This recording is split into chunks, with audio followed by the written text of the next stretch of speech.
Buen día, los saludo el doctor Luis Vera, médico ocupacional de CSM. En este caso vamos a tocar el tema de RCP y primeros auxilios como parte de las capacitaciones del Programa Anual de Seguridad y Salud en el Trabajo de la empresa. Es un tema bastante importante. No es un curso de primeros auxilios, pero sí es importante que sepamos reconocer algunos puntos en los cuales podamos intervenir en caso sucediera, por ejemplo, un accidente o una emergencia.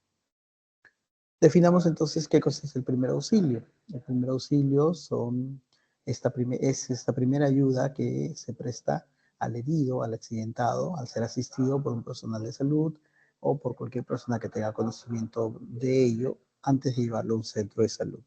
Entonces, el primer auxilio define cómo puede desenvolverse este accidente hasta llegar al final. Pues, por ejemplo, si una persona recibe un primer auxilio en caso de que esté en un accidente, esté accidentado, no va a ser igual que una persona que no lo haya, el resultado final no va a ser el mismo de una persona que no haya recibido ese primer auxilio, ¿no? Por eso es importante intervenir ante ellos. Si es una hemorragia, una fractura, una quemadura, es importante hacer algo en un primer momento para que el desenlace final, cuando ya acabe todo el evento, sea favorable para la víctima, ¿no? Es una acción local que se realiza allí dentro, en el mismo lugar donde se está aplicando o ha sucedido el accidente. Se debe prestar la ayuda inmediata antes de que llegue el soporte secundario, pues, ¿no? Para ello, siempre vamos a identificar dos tipos de situaciones, en todo caso, que nos van a servir la, eh, la- el tipo de accidente y la ayuda que necesitamos. Es importante definir eso porque al momento de solicitar la ayuda vamos a tener que indicar qué es lo que necesitamos para darle solución a este evento. Muy bien.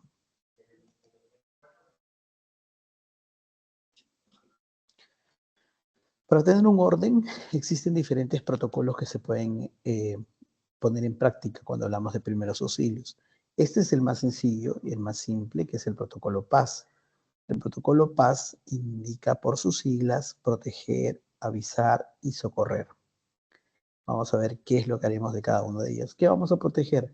Protegernos en el momento del evento, proteger a la víctima, protegernos nosotros mismos, porque si nosotros no tomamos esta atención, una evaluación rápida de la escena y ponemos en riesgo nuestra vida, nos podemos convertir en una segunda víctima, ¿no? Por ejemplo, si alguien está en una habitación con gas contaminante, está desmayado y yo no tengo los equipos necesarios para ingresar a ese lugar, no puedo hacerlo, porque si no yo me convertiría en la segunda víctima. Eso se llama protegerme yo mismo como brigadista o como socorrista. Y en el caso de protección de la víctima, por ejemplo, si le están cayendo objetos, si hay un derrumbe, debo tratar de sacarla lo más pronto posible para evitar que las lesiones aumenten, ¿no? Ese es en el punto de P de protección. Cuando hablamos de avisar, esta sigla nos indica que debemos dar aviso a los servicios de emergencia. En todas las sedes y proyectos existen un número de emergencia que nosotros debemos tener memorizado para poder pedir esta ayuda, esta atención. Y esta atención, este pedido de ayuda debe ser lo más claro posible. Es decir, yo debo presentarme, soy tal persona, trabajo en tal área y ha ocurrido un accidente, describo al accidente, una persona se ha caído, una persona se ha golpeado, se ha derrumbado, se ha incendiado algo, ha chocado algún vehículo, eso es lo que debo hacer directo en el momento y preciso en el momento de dar el aviso. Y luego la ubicación, ¿no? Estoy en el almacén, en el tópico, frente al tópico, o estoy a la espalda del comedor, debo ser lo más claro posible para que la persona que recibe el mensaje sepa a qué direccionarlo, ¿no? Active el protocolo de respuesta de emergencia y sepa qué cosa pedir, si pedir una ambulancia, llamar a los bomberos, o de repente solicitar la ayuda del paramédico, del médico. Entonces yo debo ser claro y directo referente y preciso referente al pedido de ayuda. Y la tercera letra de este protocolo PAS es ese de socorrer. Yo debo socorrer, es decir, debo atender a la víctima y siempre haré una evaluación referente a los signos vitales de esta persona, ¿no? Debo empezar por la conciencia, por el pulso y la respiración, y si todo está en perfectas condiciones, entonces procederé a evaluar si hay alguna otra lesión, de repente se ha quemado, ha hecho una herida, se ha golpeado. Eso es parte de la evaluación en el momento de socorrer a la víctima. Lo primero entonces que debemos hacer, ya lo hemos dicho, proteger, avisar y socorrer, y nosotros como primer auxilio, como brigadistas, como socorristas, haremos la evaluación primaria, ¿no? El estado de conciencia, el pulso y la respiración, para que finalmente la víctima sea evaluada de manera secundaria por un profesional de salud, por un profesional especializado, no nosotros. Cuando hablamos entonces de la evaluación del estado de conciencia, tendremos que tratar de buscar información que nos ayude a ver cómo está el sistema nervioso de la víctima, el cerebro de la víctima. Y la forma más común, más sencilla de hacerlo es preguntándole a la persona, ¿no? Si está bien. ¿Está bien? ¿Usted se encuentra bien? ¿Está usted bien? Entonces, si la víctima responde, significa que sus signos, su estado de conciencia está alerta y me ha podido escuchar, me ha podido entender y me está dando una respuesta. Entonces, con esta simple, sencilla pregunta de si está bien o no, la persona al responderme me está dando garantías de que su estado de conciencia está conservado, ¿no? La conciencia se puede evaluar agachándonos al lado del paciente y agitándolo suavemente y hablándole en voz alta, ¿no? Si el paciente está consciente, nos abrirá los ojos, nos moverá la cabeza y seguramente nos va a responder, nos va a hablar. Y eso significa que el estado de conciencia de la víctima está conservado. La falta de respuesta de estímulos, incluso los dolorosos, pueden indicarnos que está inconsciente. Luego evaluaremos el pulso. El pulso en este caso nos informa cómo está funcionando el sistema circulatorio y el corazón de la víctima. Hay diferentes puntos en donde se pueden tocar el pulso de las personas.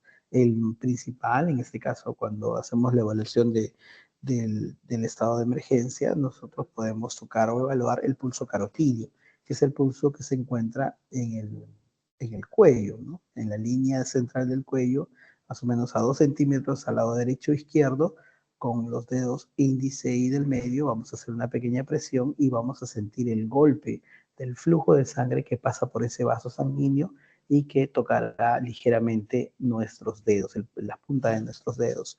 Ese pulso, esa pulsación va a ser considerada como una pulsación, ¿no? Entonces debo calcular en un tiempo de 1 minuto, de 60 segundos, cuántas de esas pulsaciones que he sentido en mis dedos se han presentado durante este minuto. Lo normal, la frecuencia cardíaca de pulsaciones en este pulso carotidio es entre 60 y 100 latidos por minuto. Si esto ocurre, significa entonces que el pulso de la persona, de la víctima, está conservado, ¿no? En el caso de la respiración sucede algo similar. Yo voy a colocarme en la posición cerca al rostro de la víctima para poder utilizar los 3 sentidos, ¿no? La vista, el tacto y el oído, porque la respiración se puede ver, se puede sentir y se puede oír. ¿Cómo? Justamente colocándonos cerca a ella, yo puedo ver si es que el tórax de la víctima se eleva para confirmar que la persona está respirando. De la misma forma, puedo colocar nuestra mejilla a la altura de la boca de la víctima y escuchar si es que está saliendo el aire como parte de la respiración de la víctima.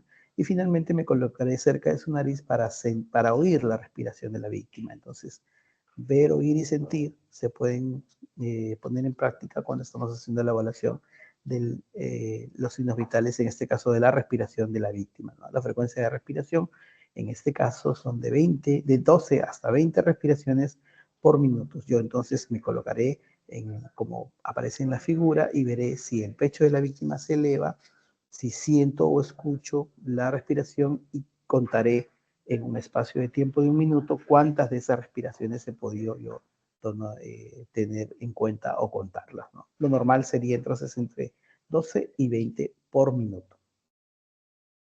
¿Qué sucede si el estado de conciencia, el pulso, la respiración están alterados? Significa entonces que la víctima está siendo o padeciendo de un paro cardiorrespiratorio y lo que corresponde aquí es una maniobra que se llama RCP, reanimación cardiopulmonar. ¿Cómo empieza la reanimación cardiopulmonar? Con compresiones cardíacas, por un lado, para garantizar que el flujo de sangre se active, y con ventilaciones respiratorias de rescate, respiración de boca a boca, para que el flujo de aire también ingrese a los pulmones de la víctima.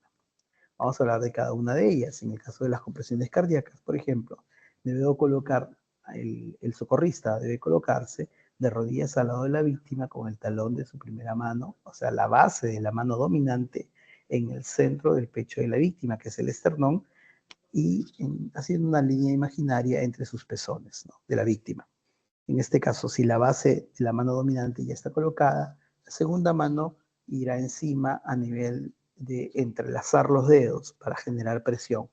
Los codos del socorrista nunca se doblan, es decir, los codos y el cuerpo del socorrista referente al pecho de la víctima harán un ángulo de 90 grados, no rectos, como una palanca, y empezará la compresión para que el tórax eh, para que el tórax pueda ir hacia abajo y hacia arriba, hacia abajo y hacia arriba, y así la caja torácica hacer un masaje cardíaco al propio corazón de la víctima. En este caso son 30 compresiones que se deben realizar. Para ello hay una técnica sencilla en la cual se utiliza la vocal o la letra I. En este caso, la persona que ya está colocada en esta posición empezará a hacer el masaje cardíaco haciendo una presión sobre el pecho de la víctima y contando I1, I2, I3, I4 y así sucesivamente hasta llegar al I30. Si, ¿Por qué utilizamos la letra I en el medio de cada número? Justamente para dar una pausa entre una y otra compresión y que permitamos que el pecho de la víctima se recupere de su posición antes de recibir el siguiente masaje cardíaco, porque si no sería todo muy rápido de repente, ¿no? 1, 2, 3, 4, 5. Y eso no es lo correcto. Lo ideal es hacer ese conteo. I1, masaje cardíaco. I2, masaje cardíaco. I3, masaje cardíaco. Hasta I30, masaje cardíaco. Eso garantiza que haya un ritmo en las compresiones cardíacas que se están aplicando a la víctima. En el caso de la respiración de rescate o respiración de boca a boca, lo correcto entonces aquí es siempre al lado de la víctima, hacer una compresión de la nariz de la víctima con el índice y el pulgar de nuestra mano, la mano del socorrista, y con la otra mano levantar ligeramente el mentón para generar un sello hermético de ambas bocas. Así la persona podrá tomar aire por un segundo y luego insuflar o soplar el aire hacia dentro de la cavidad vocal de la víctima para ver que el aire ingrese directamente hacia los pulmones. ¿Cómo garantizo que esto ha ocurrido de manera correcta? Mirando que se levante el pecho de la víctima, el tórax de la víctima. Si una persona insufla y hace una respiración correcta, el tórax de la víctima se elevará como si estuviera respirando de manera normal y eso garantiza que la respiración o que la ventilación de rescate está siendo efectiva. Se hacen 2 ventilaciones de rescate para volver nuevamente a hacer los masajes cardíacos. Este es el ciclo del RCP. 30 compresiones y seguidas de 2 respiraciones. Nuevamente volvemos a hacer 30 compresiones y cambiamos y hacemos 2 respiraciones de boca a boca. Otra vez hacemos 30 compresiones y 2 respiraciones durante 5 veces para posterior a ello hacer una reevaluación del estado de los signos vitales de la víctima. Por supuesto que para este momento ya deberíamos haber recibido la ayuda, porque recuerden que en el protocolo PAS nosotros ya hemos avisado a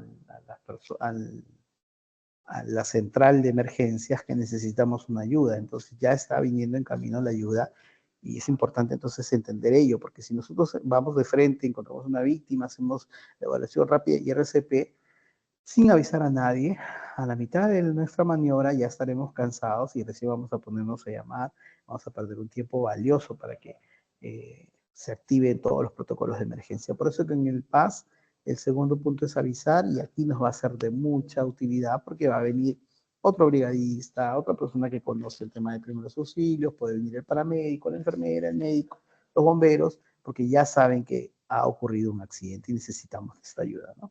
Entonces son 30 compresiones, 2 respiraciones durante 5 veces y nuevamente reevaluar.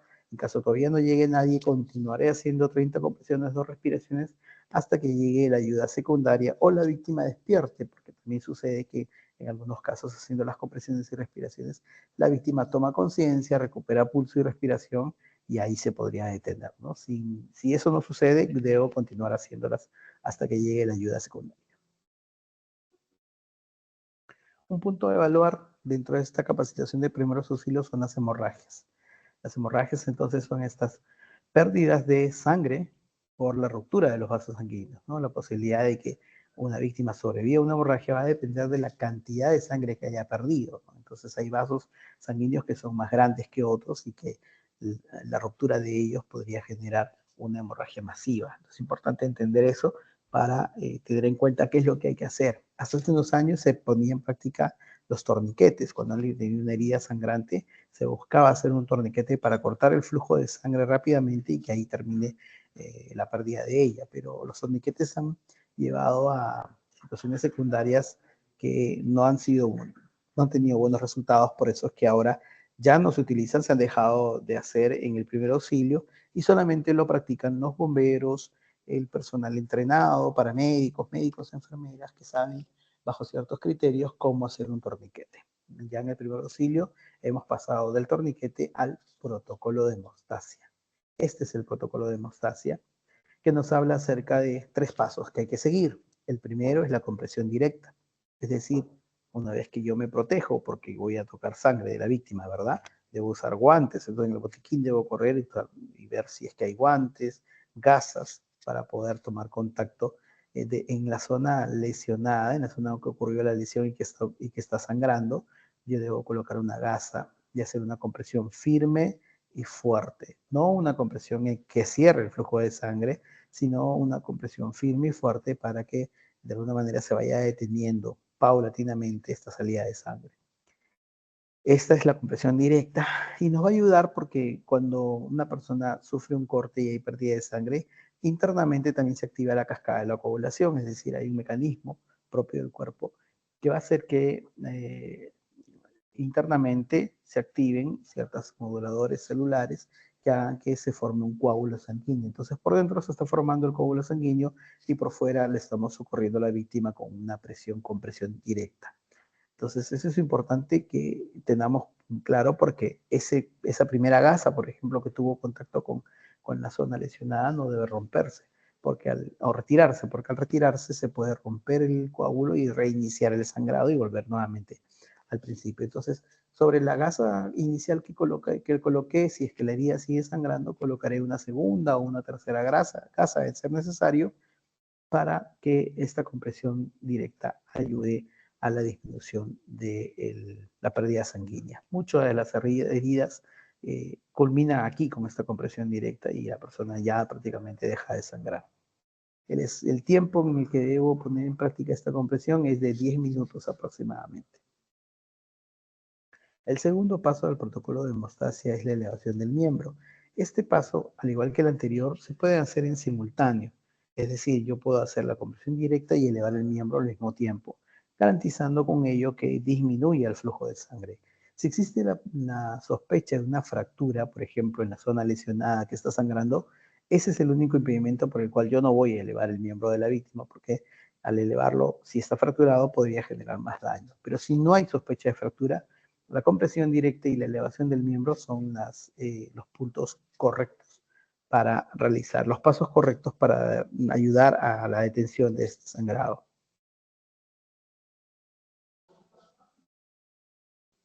El vendaje compresivo es el tercer punto de este protocolo de hemostasia, el tercer y último punto del protocolo de hemostasia. Y este vendaje, para ello se creará una férula con material inmovilizador y el que tenemos al alcance y se colocará una venda elástica sobre la zona lesionada, siempre conservando la gasa que al inicio colocamos o las gasas que al inicio colocamos para detener el sangrado. Nunca se retiran las gasas así estén sucias con sangre, siempre se colocará encima una gasa nueva y limpia, pero nunca se retira la gasa inicial porque esa gasa es la que conlleva el coágulo sanguíneo. Entonces, sobre esas gasas que colocamos de manera inicial, generaré un vendaje fuerte y firme, que no es un torniquete, pero que ayuda a detener el sangrado previo a la derivación de esta víctima a un centro de salud. Muy bien, el siguiente punto son las quemaduras. Cuando hablamos de quemadura estamos hablando de una lesión que es provocada generalmente por un agente externo que suele ser el calor intenso, ¿no? Se pueden afectar no solamente las zonas externas de la piel, sino también, como vamos a ver ahora en la clasificación, también algunos órganos internos de la misma, ¿no? Hay que tener mayor cuidado y especial autoprotección del agente causante de la misma, pues también pueden afectar a nosotros, que somos los socorristas o los brigadistas o los que vamos a presentar la atención. Vamos a ver la clasificación de quemaduras, empezando por la de primer grado. Y en esta quemadura, el agente que ha causado esta quemadura ha afectado la primera capa de la piel, que es conocida como la epidermis.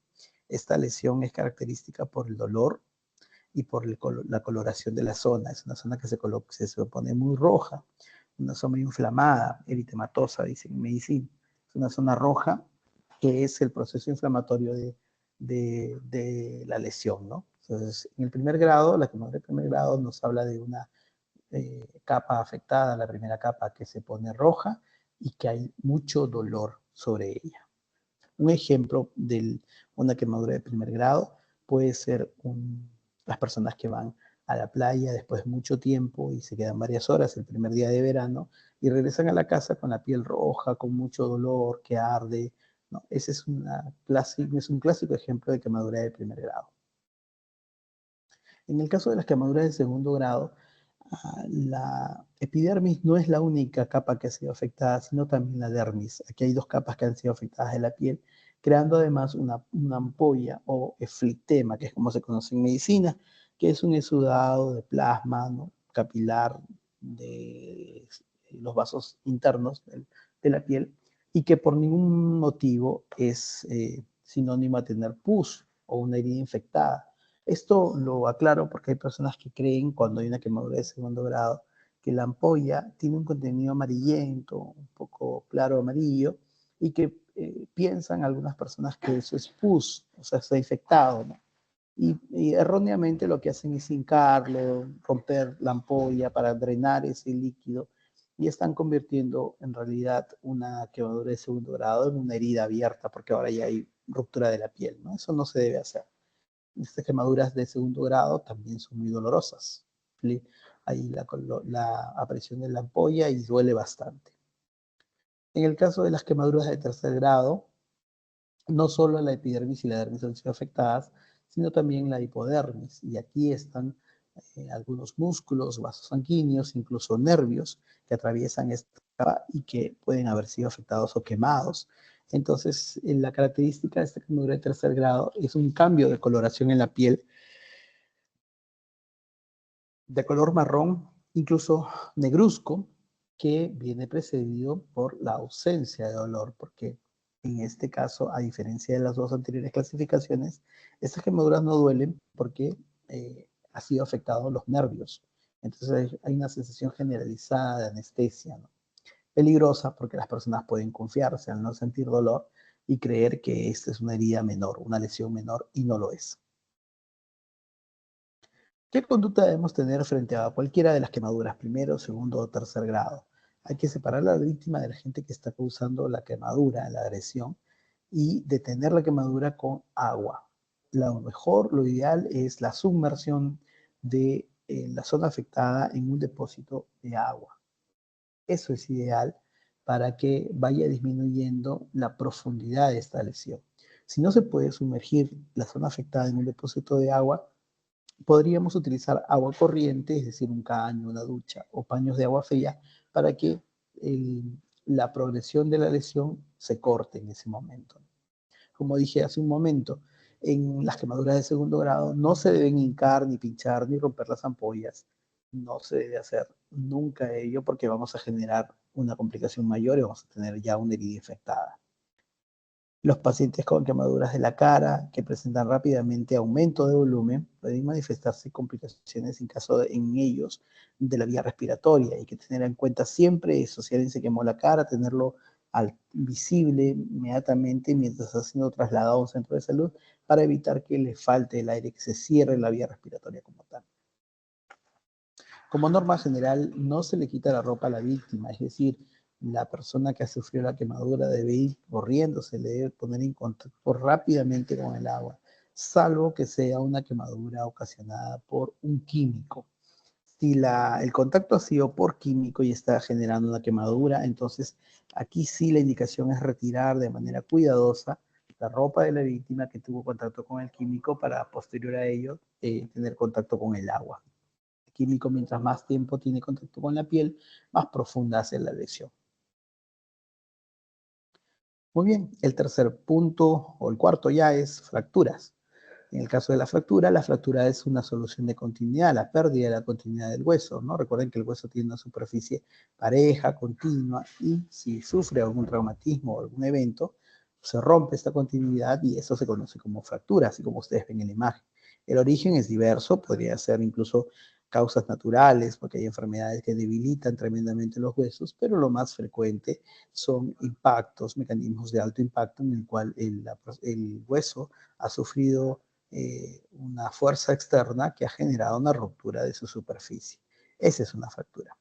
Y bueno, si estamos frente a una situación de una emergencia y estamos viendo que una persona ha tenido este accidente, nosotros podríamos sospechar que sea una fractura sin necesidad de una prueba de rayos X. Es decir, nosotros no somos especialistas claramente y tampoco vamos a tener visión de rayos X, pero existen signos y síntomas que nos pueden hacer sospechar que la persona está padeciendo de una fractura para poder, como paso secundario, actuar de otra manera, ¿no? Frente a ello.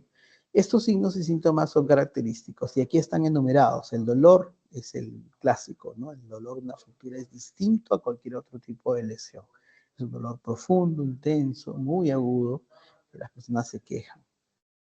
El segundo signo y síntoma a evaluar es la hipotencia funcional. Es decir, si la zona afectada o lesionada no puede cumplir su función, esto se conoce como impotencia funcional. Imaginemos que la lesión ha sido en la mano. Una persona se ha golpeado duramente la mano y no puede cerrar la mano, no puede escribir. Eso significa impotencia funcional. O alguien que se ha golpeado el pie o le ha caído un objeto muy pesado sobre el pie y no puede pisar. Eso es impotencia funcional. O una persona recibió un impacto fuerte también en la pierna y ahora no puede caminar, no puede dar pasos sobre el piso. Eso es impotencia funcional, ¿no? Si la zona afectada ha perdido la función que normalmente realiza, se conoce como impotencia funcional. Otro signo es la deformación, es decir, como ven en alguna de las figuras, ya el hueso está salido y seguramente aquí hay una deformación que nos hace sospechar que haya ocurrido una fractura. Lo mismo la pérdida de los ejes, hay una desviación de los ejes del cuerpo. La equimosis es un cambio de color que aparece en algunas personas de forma tardía, no es un signo inmediato, pero nos puede ayudar también a sospechar de que ha ocurrido una fractura. El crépito óseo es un sonido fuerte, rápido. Las personas dicen, me he golpeado, pero yo he escuchado clarito que suena un crujido. Mi hueso sonaba, tenía un crujido. Ok, eso es un signo de sospecha de fractura también. Debo tener en cuenta ello para activar mi mecanismo, mi actuación referente a ello, ¿no? La movilidad anormal y en algunos casos la hemorragia o el sangrado, pero eso es más secundario, ¿no?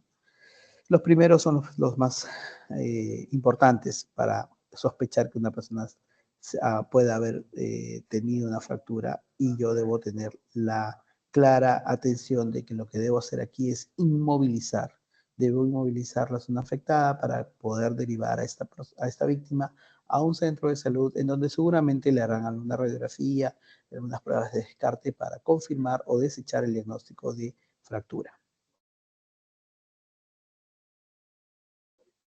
En el caso de la luxación, en este caso hay una dislocación, una separación permanente de las partes de la articulación, Es decir, los huesos que encajan, que se juntan y se unen, han recibido un impacto fuerte y se han soltado, se han salido de su eje.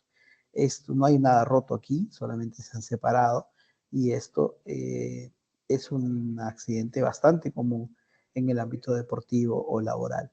¿Qué signos hay o síntomas, qué signos y síntomas hay que me ayuden a sospechar de que una persona tiene una luxación? Por ejemplo, el dolor, aquí también aparece un dolor agudo, muy fuerte, la impotencia funcional de la que hablamos hace un momento también está presente aquí, el aumento de volumen y la deformidad. Si ustedes ven la figura, ven el hombro derecho versus el izquierdo totalmente distintos, ¿no? Hay uno que está deformado. Esa es la característica principal de una luxación. La articulación aquí, en este caso el hueso del brazo, se ha salido del hombro y está ocasionando todos estos signos. Y me hacen a mí, como evaluador, como socorrista, como brigadista, sospechar de que esto sea una luxación. En el caso del esguince, y con él cumplimos con los tres accidentes más comunes, fracturas, luxaciones y esguinces. En este caso, la zona afectada son los ligamentos de la zona en la cual una persona ha tenido un impacto brusco, violento, un movimiento excesivo, una torsión, ha generado que los ligamentos se estiren bruscamente y no regresen con la misma capacidad a su forma de origen. Entonces, esto viene de la mano con la aparición de un proceso inflamatorio, va a haber un aumento de volumen, va a haber un cambio de color y la presencia del dolor, ¿no? Si una persona ha tenido, sea en la mano, en el pie, en el dedo, en alguna articulación, un estiramiento brusco que ha generado que el ligamento se haya deformado, va a haber inmediatamente después un aumento de volumen, un cambio de coloración y dolor, que son los signos que me hacen sospechar de que ha ocurrido un esguince. Para todos los casos que hemos comentado de fracturas, luxaciones y esguinces, yo debo proceder con la inmovilización, porque este paso es el que me corresponde como primer auxilio. Una persona que está realizando el primer auxilio no regresa el hueso a su sitio, no intenta hacer alguna maniobra para regresar el hueso a la articulación, no.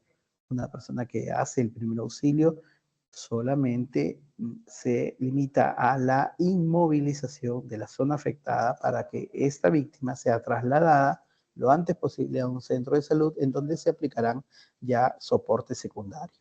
Entonces, como medida de recomendación, debo retirar anillos, pulseras, relojes, porque rápidamente la zona afectada va a empezar a aumentar de volumen y va a ser difícil la actuación o la inmovilización de esa zona cuando hay la presencia de estos objetos. Inmovilizaremos la fractura colocando un cabestrillo o un entablillado que lo podemos tener a manera de férulas inflables, que seguramente en algunos botiquines existen y hay.